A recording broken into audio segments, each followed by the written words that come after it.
സദ്യയിൽ പ്രധാനപ്പെട്ട ഒരു ഇനമാണല്ലോ കാളൻ. പവിത്രക്കൂട്ടിൽ ഓണം സ്പെഷ്യലായി ഇന്നൊരു കുറുക്ക് കാളനാണ് ഉണ്ടാക്കുന്നത്. അതെങ്ങനെയാണ് ഉണ്ടാക്കുന്നതെന്ന് നമുക്ക് നോക്കാം. അതിനായി ഞാനിവിടെ ഒരു പച്ചക്കായും ഒരു കഷ്ണം ചേനയുമാണ് എടുത്തിരിക്കുന്നത്. കായും ചേനയും കുറച്ച് വലിയ കഷ്ണങ്ങളാക്കി അരിഞ്ഞതും, പച്ചമുളകും കറിവേപ്പിലയും, 1/2 ടീസ്പൂൺ കുരുമുളക് പൊടിയും, 1 കപ്പ് തേങ്ങ ചിരകിയതും, 1 കപ്പ് തൈരും. അതിനായി ഞാനൊരു മൺചട്ടിയാണ് എടുത്തിരിക്കുന്നത്. നമുക്കിതിലേക്ക് കഷ്ണങ്ങളെല്ലാം ഇട്ട് കൊടുക്കാം. ഇതിലേക്ക് 1 കപ്പ് വെള്ളം ഒഴിച്ചു കൊടുക്കുന്നുണ്ട്. വെള്ളം ഒന്ന് ചൂടായി കഴിയുമ്പോൾ അതിലേക്ക് 2 പച്ചമുളക് ചേർത്ത് കൊടുക്കാവുന്നതാണ്. ഇനി ഇതിലേക്ക് ആവശ്യമുള്ള പൊടികളൊക്കെ ചേർക്കാം. 1/2 ടീസ്പൂൺ മഞ്ഞൾപ്പൊടിയും 1/4 ടീസ്പൂൺ മുളക് പൊടിയും ആവശ്യത്തിനുള്ള ഉപ്പും ചേർത്ത് ഇളക്കി നല്ലവണ്ണം യോജിപ്പിക്കുക.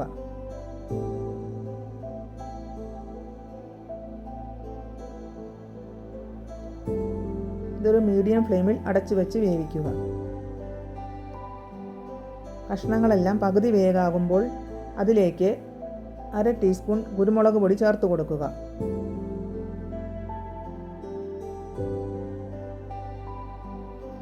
തീ കുറച്ച് വെച്ച് വേവിക്കുക. അത് വേകുന്ന സമയം കൊണ്ട് നമുക്ക് അരപ്പ് അരച്ചെടുക്കാവുന്നതാണ്. ഒരു മിക്സിയുടെ ബൗളിലേക്ക് 1 കപ്പ് തേങ്ങ ചിരകിയതും, 1 പച്ചമുളകും, 2-3 ടേബിൾ സ്പൂൺ തൈരും ചേർത്ത് അരച്ചെടുക്കാം. അങ്ങനെ കുറേശ്ശെയായി തൈരിലായിട്ടാണ് കേട്ടോ നമ്മളിത് മുഴുവൻ അരച്ചെടുക്കുന്നത്. വെള്ളം ഒട്ടും ചേർക്കുന്നില്ല. അരപ്പ് റെഡിയായിട്ടുണ്ട്. ഇനി നമുക്ക് കഷ്ണങ്ങൾ വെന്തോ എന്നും നോക്കാം.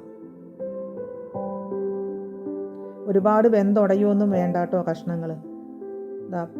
കഷ്ണമെല്ലാം വെന്ത് പാകമായിട്ടുണ്ട്. ഇനി നമുക്ക് ഇതിലേക്ക് അരപ്പ് ഒഴിച്ചു കൊടുക്കാവുന്നതാണ്. ഈ അരപ്പും കഷ്ണങ്ങളും എല്ലാം കൂടി നല്ലവണ്ണം ഇളക്കി യോജിപ്പിച്ച് വയ്ക്കുക.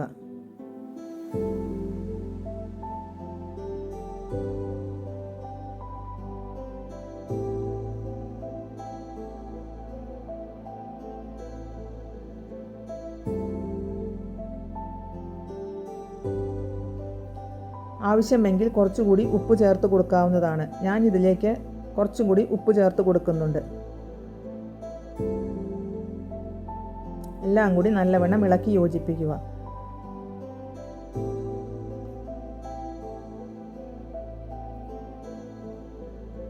ചെറുതായിട്ട് തിളച്ച് തുടങ്ങുമ്പോഴത്തേക്കും അത് ഓഫ് ചെയ്ത് മാറ്റി വയ്ക്കുക.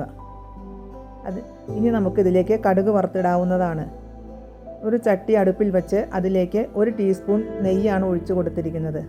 കടുകും ഉലുവയും ഇട്ട് കൊടുത്ത ശേഷം അത് പൊട്ടിയ ശേഷം അതിലേക്ക് ഉണക്കമുളക് ചേർത്ത് കൊടുക്കുക. കറിവേപ്പിലയും കൂടി ചേർത്ത് കൊടുത്ത് അത് നമുക്ക് എടുത്ത് കറിക്കൂട്ടിലേക്ക് ഒഴിച്ചു കൊടുക്കാവുന്നതാണ്.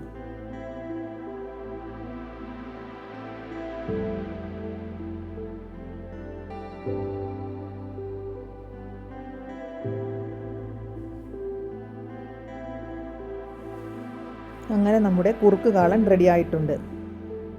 ഓണത്തിനൊക്കെ ഇതെല്ലാം തലേ ദിവസമാണ് ഉണ്ടാക്കി വയ്ക്കുന്നത്. എല്ലാവരും ഒന്ന് ട്രൈ ചെയ്ത് നോക്കൂ കേട്ടോ.